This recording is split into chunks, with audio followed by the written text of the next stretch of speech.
So I just read over your form. So we got um, kind of. It sounds like he's being a little territorial, just like when people coming over, but Yep. he warms up to them. Yeah. Yeah. So I would say like our bigger issue. So we just brought home a baby, Hmm. and he has really regressed in his behaviors since she has arrived home, I would say. We've been a lot more like destructive with chewing things.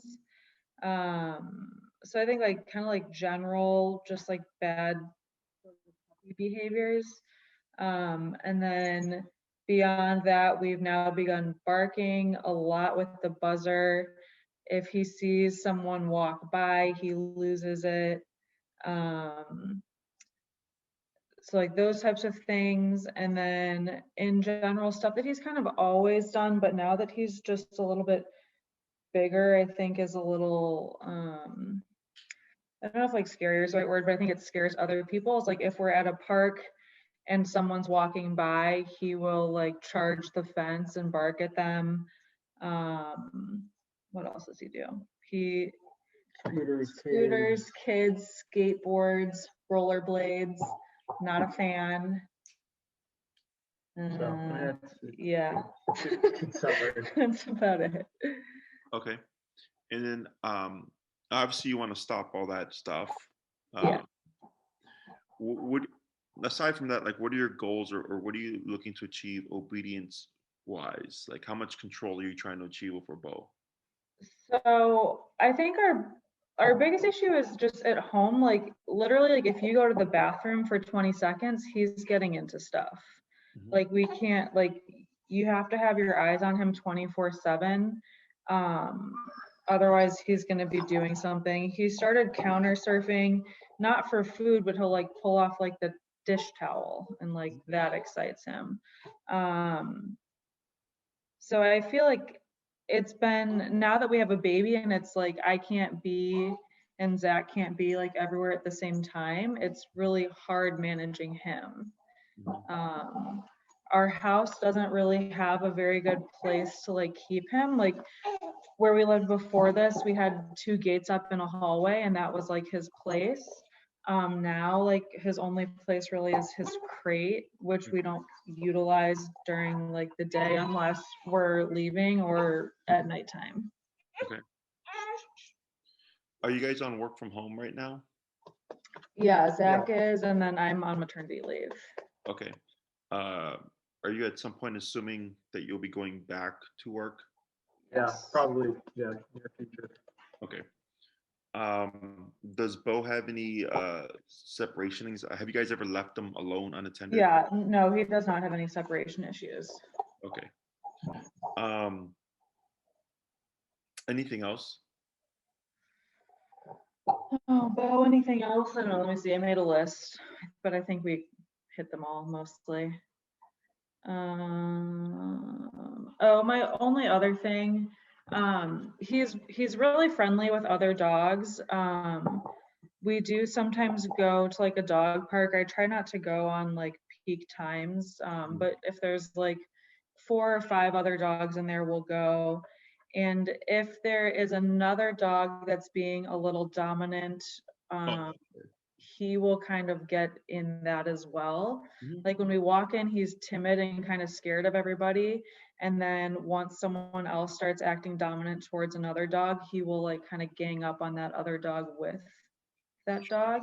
Mhm. He's never mean, but like kind of like bouncing around, barking, like being just like being rude. Um, so that was the only other thing I think I had on the list. He Yeah. does, he goes to like a doggy daycare, and I think he behaves okay there. Like they haven't, I know like he was like a little humpy in the beginning, so like they had said they had to kind of take him away or out for like those types of behaviors, but I haven't heard that he's like rude there. So but if there's not like a submissive dog, he's fine. But if there's someone that's a little more submissive than him, he asserts his dominance if someone else is doing it. Yeah. He becomes a bully. Yeah, but if it's just one-on-one, he's fine. Okay. Aside from these behaviors, Because it sounds like it's a lot of stuff, but really it's just a couple of things. Okay, Okay, when it comes to that stuff, yeah. great. Um, in terms of like obedience, like would obviously you walk him, so I'm assuming is like leash pulling something that we'd want to fix. He doesn't actually pull a ton on the leash. We did just get a prong collar. He does pull with me if he knows we're going somewhere fun, like to the park or whatever. Mhm. Now that, I mean, we started using the prong collar literally like 3 or 4 days ago, but he really doesn't pull anymore, and he doesn't really pull with Zach. Like unless we're heading in a direction that he knows we're going somewhere that's not just a regular walk, he's actually pretty good. I guess here's one. He bites at your feet in socks when he wants you to get Oh, going. yeah. Pay attention to him. Yeah. Yeah, Exactly. and sometimes, yeah, both. And sometimes he'll like, yeah, so like right now he's getting like Yeah, I can see him like he's walking back. like and getting forth. like this Yeah. type of behavior. So like generally, I don't know, we try to just ignore him, but Yeah. Which, with a newborn, that's not something you want him doing. no. Um, and then recall, come when called. Sorry, what was the question? Come when called. Yeah, he's like, nah. It's when he feels like it, I would say. I'd say our recall's not good. Okay. Do you plan to like ever go out to like restaurants with Bo, or is he just like you would leave and he'd stay home? Is it If we left, we put him in the crate. Yeah, if we leave, he goes in the crate. I mean, it would be nice if we wanted to sit on the patio to have him like chill and sit with us. Mhm. I don't know that he would. Okay? Yeah, because that's what determines the length of time and the cost. Is the behavior stuff? The behaviors that you've listed are actually pretty simple. Okay. Okay, it's the training that takes Yeah. time. Yeah. Okay. Now, were you looking to do like a board and train, daycare and train, or like do you want in-person training where we train you to train Bo? I think, I mean, I don't know. I guess, Interested to learn yeah, how to go curious about like things. what you think is going to be the most effective for him. Sure. So in your case, the only like I always encourage people do the training yourselves because you Yeah. learn so much more. Yeah. Okay. And the process is actually relatively straightforward and quick. The methods are very effective. You can go on YouTube and watch our videos. They're uncut and edited, so you can see the progress or the process and how it works. Um, but obviously, with a newborn, you may not have as much time to dedicate to the training. Right. Okay, so that's why I talked about the board and train or whatever. So the pros and cons would be with the board and train / daycare and train would be we would get done what you would get done in a shorter time frame. Yeah. Okay, so think of 1 week with us as like 3 weeks of your time. Okay. Okay, so like a 6 week program, 1 day a week for an hour would be like a 2 week program with us, board and train wise. Okay, so the pro is we teach these things very quickly. But you're still going to have some work. So the pro is we teach it faster. The con is it's all tied to us, so we do have to transfer the obedience to you with follow-up lessons, Right. and you are still left with he's not going to come home fully trained. Think of them as like if you did a 2 week program, like 50 to 70% trained, right? Okay. And then we transfer stuff to you. He knows the skills. Now you have to practice the skills to get them to as close to 100% as possible. Okay. The other con is you don't learn as much, right? You kind of drop off your dog one way, you pick him up another way, and it's kind of like, how did this happen? Right. Yeah. Okay. So what we do is we've begun recording the first session of every behavior or command that we teach Bo, and you get your own video. Okay, it's usually about an hour to an hour and a half long. So sit, stay down, come, place, heel, all that stuff. So you see how he took to it in the beginning, right? Some dogs are flighty, some dogs are nervous, some dogs get anxious. So you see how he is kind of like raw. And then if you did a 2 week program, you get a second video, and that shows you how far he's progressed and how he's taken to things, and also where he stands with his obedience, right? But it also serves to provide you a resource so that when you come in for your follow-up lessons, you actually already come in knowing a lot of stuff. And then the follow-up lessons with us is really to help close the gap on whatever it is that you may have not understood completely, or that you're struggling with, or that maybe isn't transferring very well just from the videos. Okay. And there's no timeline on the follow-ups. So some of our clients will do, like, the program, they'll watch all the videos, they'll take their dog, and then we won't hear from them for like a month or so, because so they can practice everything. And then they'll come back and they'll schedule a follow-up. We'll tweak a few things, and then we won't hear from them for another month or two. And then they come back and they're like, just a couple of things. And then whatever's left over, they can say the classes don't expire. They're always there. So it's I like to think with the videos, because you have a constant resource. If you ever forget anything, that it works really well. The pro to an in-person program is you learn a lot more. Yeah. Okay, because you're doing everything hands-on. The con is it does take longer, and there'll be some obvious homework to do. But if you're not in a rush and you can dedicate time to it, it's pretty straightforward. I do use e-collar and prong collar, which in my opinion are the most effective tools and methods in dog training. And everything now is verbal instruction when it comes to the in-person stuff. So you're training your dog from ground zero, if you do in person. So I already know how to train dogs. I've been doing this for 10 years. I don't need to learn how to train more dogs. Okay. It all comes down to you guys. Right. So you're working through all the hard stuff. You're working through all the trouble spots, all the hard to do things. So you learn a lot more. Right. And that's one of the things I always tell people is that when you leave the program, I want you to leave knowing how to handle like any situation, including emergency. So like if Bo, for whatever reason, took off running towards the street, how do you make him return using the equipment that you have? Okay.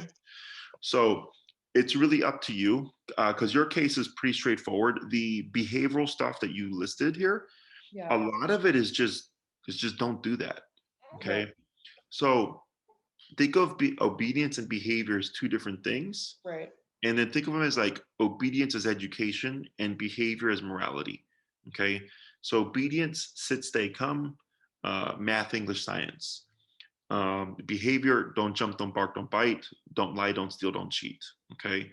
So if we look at it as a human, you can have someone who's incredibly smart, at math, English, and science, but not be a good person. And then someone be a very good person, but they're just not that smart. Right. The same thing with obedience and behavior with dogs. I get lots of dogs that know tons of tricks, but they're leash reactive, they're lunging and barking, their separation anxiety. So it doesn't matter how much they know, they still have these issues, right? So the behavior stuff. He's not a good person. So, so what's easy about the behavior stuff is it simply apply an aversive for something you don't want. Okay. So I was raised old school. I was spanked. And so if I talk back to my mom, if I didn't do my homework, or like if I didn't clean my room, it was just spank, spank, spank. Right. In order to deter something from happening again, or to motivate me to do something like do my chores. Right. It's the same thing for dogs. So like if Bo did something that another dog disagreed with and they corrected him, they would bite him. Yeah. That is their form of discipline. They just bite them, right? They don't give each other treats. They don't redirect each other. They don't put each other in kennels for timeout and type stuff like that. They just bite each other. Yeah. Okay. So the behavior stuff is simple. Okay. It's simply, we would show you how to correct Bo in a fashion that he would respect to deter those behaviors. Yeah. Okay. So he's barking at you for attention, you would correct him. Because if you were to give him a ball, if you redirect him to a bone, or if you're like, Bo, just go away, he's getting some kind of response from you, and he's just going to come back and keep barking. Right. Whereas, like, let's say he barked at one of my dogs, and my dogs are like, we don't want anything to do with you. They just bite him. Okay. So that's why I was like, your case is easier than it seems. Yeah. For the behavior stuff. The only thing that would take a little bit more work is the guest coming over. Okay. And what he's doing is normal territorial behavior, because like at 5 o'clock, our guest is going to come over. So when you hear that doorbell at 4:45, you're not caught off guard. You're like, oh, that's our guest that we invited at 5. They're just here early. But Mhm. Bo will never know that.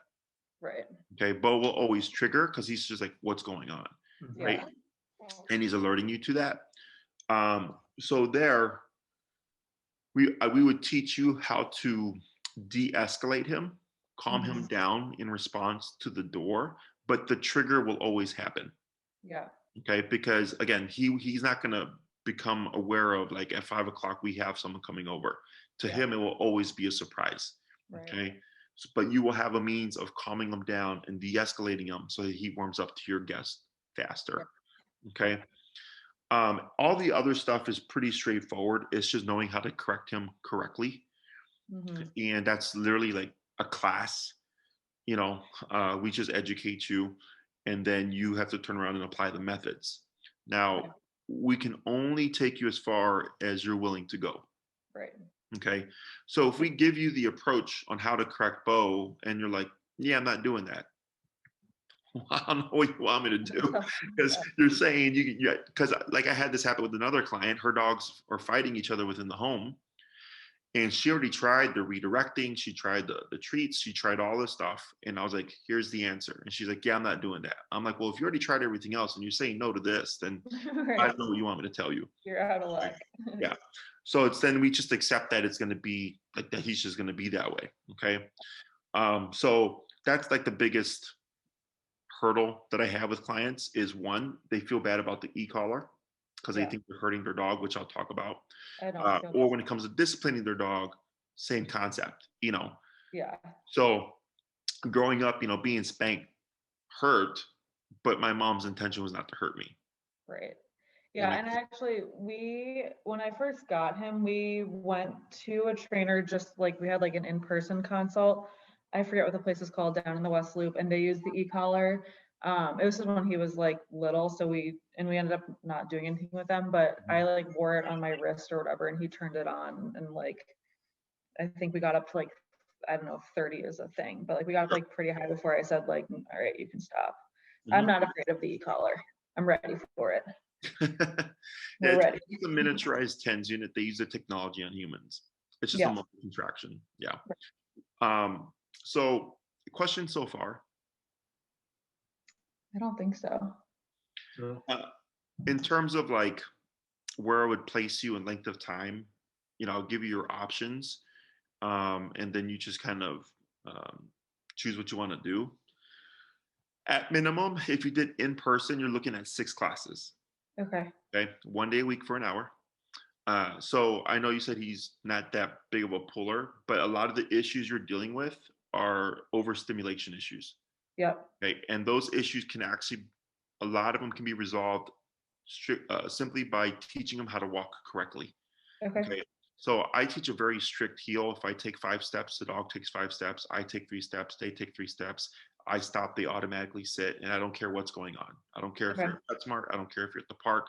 I don't care if you're walking through the neighborhood, passing a neighbor and their dog. We want that level of focus. Okay. Okay.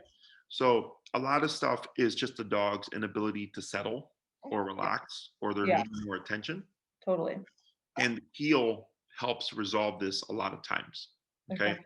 It allows us to introduce discipline in a non-confrontational manner. It allows us to teach Bo how to shut off and focus, because he has to shut out the world and pay attention to you in order to walk in that way. And it Yeah. sounds super complicated, but it's actually very simple. Okay. Okay. It's usually a 2-class exercise for the heel. Okay. If everything is going well behaviorally, and then you're like, there's just a couple things that you're trying to correct inside the home that maybe the heel isn't fixing, then like it's a class on this is how you correct Bo in a way that he would stop the behaviors and he starts to become more well behaved, right? Mm-hmm. So that's like a class in itself. And then we want to teach recall, come and called, which is also 2 classes. Okay. So that's about 5 classes, which leaves us 6 as like a variable. Okay. Okay. So if like people might use that for a review. Some people use it to teach like stationary control, like go here, no move. Actually, we could use that for people coming into the home, Yeah. so that would be your 6. So it's kind of bare bones, like of I read, what you're wanting and needing and stuff. I saw your dog and assessed the situation. I think within 6, you'll get what you need for your specific situation. Okay. Okay. Now we have 6, 9, and 12 week programs. So 6 is bare bones. Mm-hmm. 9 and 12 is just more control. Okay. So think of 6 week as walk our dog, go to the dog park. 9 is walk our dog, go to dog park, go to restaurants. And Mm-hmm. 12 is all that stuff. Plus we go hiking. Plus we're going to go off leash hike. We're going to go to the dog beach. You know, Mm-hmm. we go to friends' houses. In this dog, we want ultimate control, right? Then Mm-hmm. that's both classes. Okay. Okay. If you're looking at like a board and train or daycare and train option, you would be in the 2 week range. Okay. Okay, because that's the 1 week with us is like 3 weeks with you, so that's the equivalent of a 6 week program. We do teach more in 2 weeks than you would teach in 6 weeks. Mm-hmm. We teach there's 6 commands: sit, stay, down, come, place, and heel. So we cover all those commands in the program. Whereas if you did a 6 week program, you'd only get 2 to maybe 3 commands. Okay. Okay. So we do teach more, but again, that's just personal preference on if you want to do it yourself and take the time, or if you want it, done for you. Okay. And then the 3 week program would be the walk my dog, go to dog park, go to restaurants, and then the 4 week would be like the equivalent of a 12 week. Okay. Yeah. Questions about any of that? No. In terms of, so actually, one of the most common questions I get is like, when does the e-collar go away? Oh, okay. In my book, when you need it, it doesn't. Yeah. Okay? Which in the home is the most common scenario where, the e-collar does go away. Okay. Because there's not much going on. Sure. Right. Now, in your case, it might be a little different because you do have a baby, and that baby's going to start crawling and then walking, right? Yeah. So we'll just have to see how Bo responds to that. Yeah. But as long as he's fine and he's respectful of the baby and not too much in their face and stuff, then chances are you're not going to need it. But like when guests come over, because there's no stimuli, you'd have it on them. Once he calms down, a lot of people, their dogs will settle. They took it off after like 20 minutes. They don't need it anymore. The dog's fine. Whenever you're outside, walking him at a restaurant, at the park, you'll need it. Yeah. Because you can't account for life. Right. Something happens, off leash dog charges, dog fight at the dog park, and Bo's running to the dog fight going, what's going on over here? You can use it to stop the bullying. So if you see him looking at a dog like he wants to like go and chime in on the bullying, you can stop him with the e-collar. Yeah. So it gives you on and off leash control, Right. even in emergency type situations. So, and the biggest reason why it doesn't go away is because of what's called opportunistic behavior. Mm-hmm. Are you guys familiar with that? Yeah. Well, Yeah. that's not fun. So do you guys drive? Yeah. Do you go on the expressway? Do Yeah. you go the speed limit? No. No. Certainly not. That's opportunistic behavior. Yeah. Okay. So if you see a squad car, what happens? Slow down. Yes. So, even as humans, and we know better, right? We're aware of speeds and laws and all that stuff, but we still will press the boundary if we know we can get away with it. Yeah. Think of the e-collar, the cop on the collar for Bo, right? When the collar is present, he's going to behave himself. He's going to, mind the rules and the boundaries and things. And then when it's off, he knows he can get away with stuff. Okay. Yeah.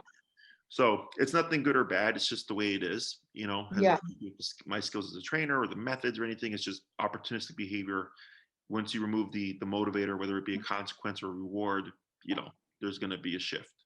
Yep. Okay. Does that make sense? Yeah. Okay. And then for Bo here, I think I see he's 55 pounds. Yeah, I think somewhere around there. We haven't had him weighed in a Okay. while. You don't happen to have an e-collar yet already, do you? No. Okay. So there's one model that I'd recommend for him. It's meant for 70 pounds and over. Okay. The reason why I'm recommending that one is because it's the best collar. The one is 70 pounds and under is even if in an emergency, like you wouldn't have to worry about anything. Like you're gonna have it's more output, which just means lower number for the dog. Yeah. Okay. And it's like $50 more than the collar below it. Runs about 325-ish with tax. It's 1 mile range, fully waterproof system, both the transmitter and the receiver. And they last for years. Okay.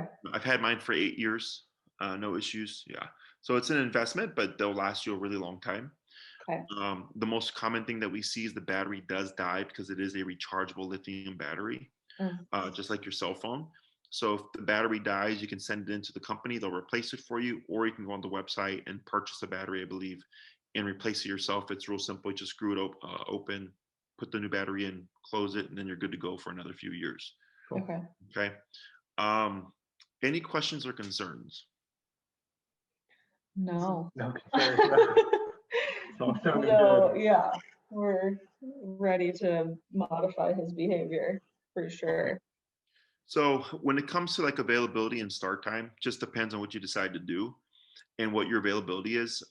My schedule is reversed to most people. Evenings and weekends are my busiest times because Yeah. people are now getting back to like a 9 to 5. Yeah. So if you have availability like on a Tuesday at 1 o'clock, Sure. that time is most likely like available as soon as next week or whatever. Okay. If your schedule is an evening schedule or a weekend schedule, then Maria will let you know if there's a wait or something like that. Otherwise, if you're doing like a boarding train or a daycare and train, it just depends on what we have going on at the facility. I know we have 4 boarding trains right now and 2 daycare and trains. Okay. So it just depends on how soon you're trying to get them in because we don't want to take on too many dogs that we Right. cannot, you know, Yeah. train them all to the quality that we want them to be at when they leave. Yeah. But either one of those options are available. Okay. Okay. And like in general, so he goes to doggy daycare.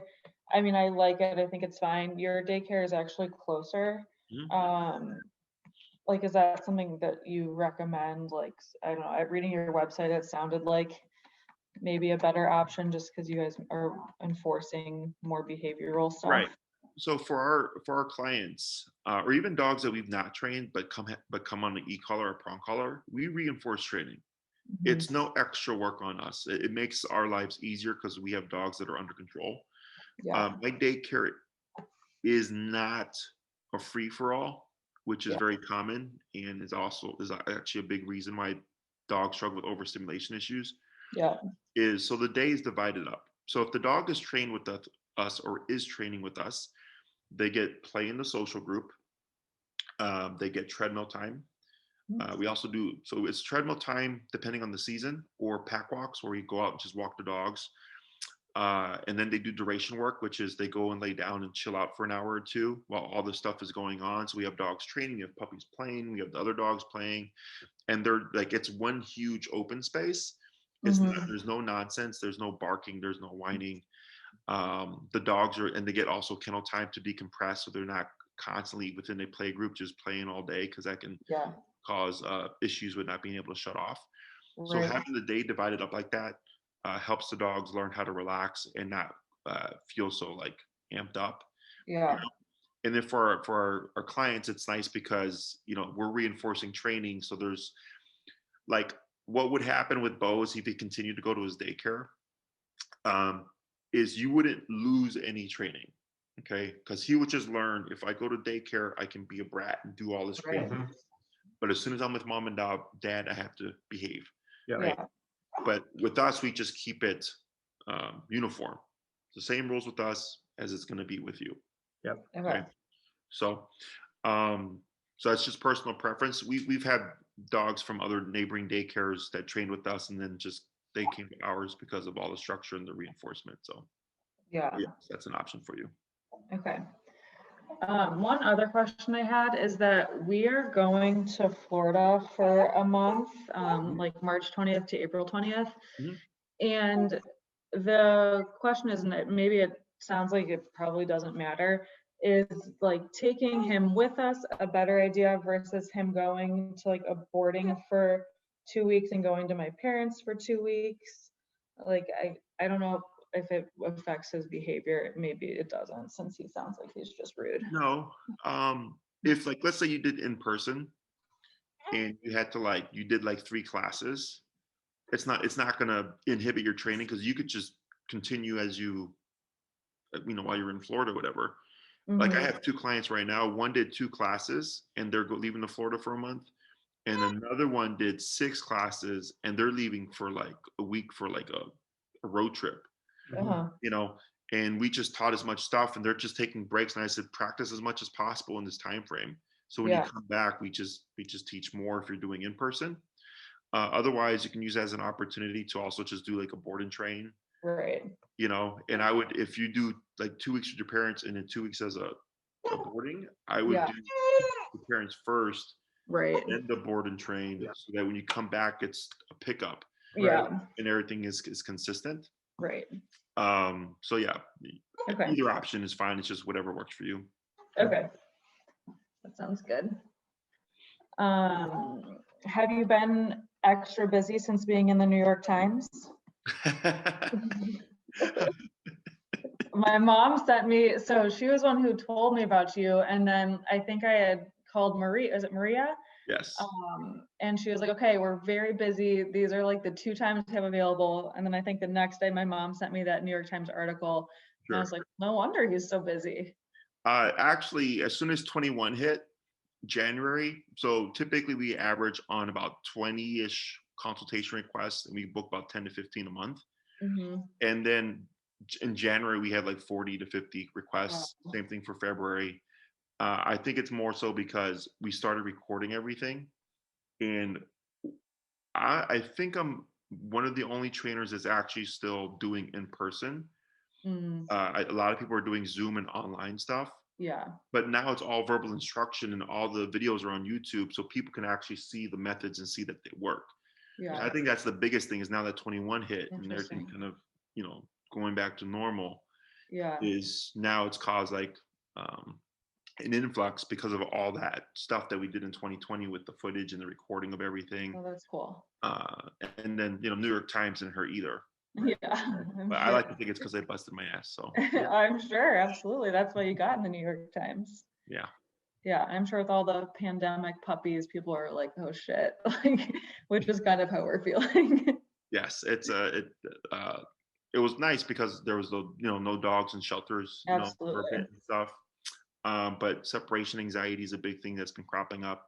I'm sure. Territorial behavior, dogs being antisocial. Those are like the big 3 things that are happening or cropping up a lot right now. Yeah, I believe it. Mhm. What else?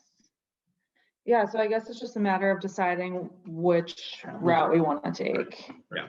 And all the pricings are on the website. Okay. Yep, they're all there. And for the board and train, you'll see what you get with the board and train and all that stuff, as well as with the pricing for the in-person. And then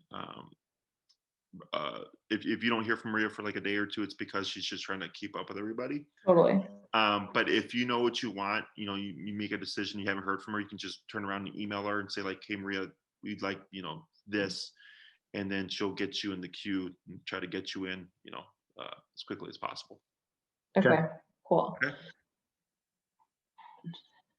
All good? Yeah. Do you think, would it be a bad idea to start training now and then send him to like a kennel and to my parents and then like pick it back up? Okay. I mean, if he's going to like a kennel where they're not reinforcing the training, Yeah. expect him to be like, a little loopy in the beginning, but as soon Sure. as you reinstill what you learned, everything should just come right back. Okay. It's like riding a bike. It doesn't go, it's like you never forget. That's that's why none of these things bother me, because I'm just like, it happens all the time. And Right. with the method of training that I do, it's never a problem. Okay, cool. Okay. Awesome. Well, if you guys need anything else, you let us know. Otherwise, Maria will reach out to you. Okay, perfect. And then we'll be in touch. All right, Great, thanks thank so you. much. I appreciate it. Bye-bye. Bye.